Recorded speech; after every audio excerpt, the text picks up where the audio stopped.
Tu en as marre de toujours scroller sur Netflix pour toujours regarder les mêmes films prévisibles? Stop, je te file 5 pépites horrifiques que peu de gens mentionnent et pourtant qui méritent d'être regardées. Les ordres du mal. Direction l'Espagne, juste après la guerre, Narcissa, jeune religieuse dotée de pouvoirs psychiques, rejoint un ancien couvent devenu école pour les jeunes femmes. Mais les murs de ce lieu murmurent encore.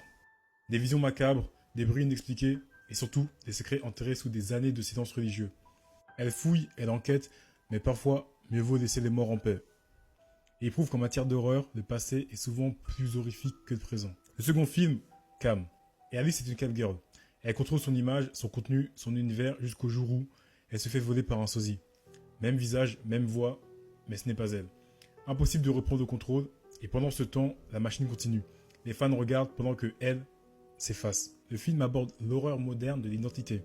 Identité numérique volée, et cette question dérangeante. Que reste-t-il de toi quand ton image ne t'appartient plus? Troisième, His House. Un couple de réfugiés sud-soudanais arrive à Londres après un périple tragique. Le gouvernement leur attribue une maison, délabrée, mais quelque chose habite les murs. Ce n'est pas seulement la misère ou le traumatisme, c'est la culpabilité. Une entité venue avec eux ou née de ce qu'ils ont laissé derrière. His House, ce n'est pas juste un film d'horreur, c'est une réflexion glaçante sur le déracinement, la mémoire et les fantômes intérieurs. Un chef-d'œuvre d'horreur psychologique et sociale. Quatrième film, Monster. Deux enfants, Alana et Rabin, sont enlevés par un homme. Ils se réveillent dans une maison étrange, hors du monde, hors du temps, pas de parents, pas de secours, juste des règles incompréhensibles et la peur. Derrière son apparence de conte, Monster est une métaphore percutante sur la violence, l'innocence piégée et le traumatisme. C'est une horreur sensorielle, oppressante, qui te laisse avec plus de questions que de réponses. Cinquième film, un classique horror story. Tu crois connaître les codes de l'horreur? Ce film les démonte un par un.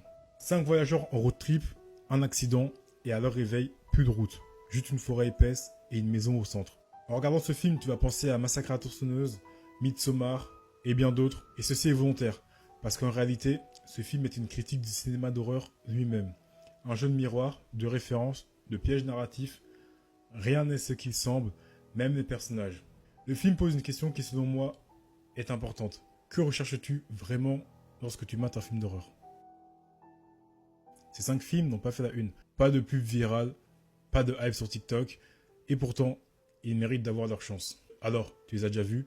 Lequel t'intrigue le plus? Et surtout, es-tu prêt à sortir du confort des films grand public? Dis-le moi en commentaire, parce qu'il faut qu'on en parle.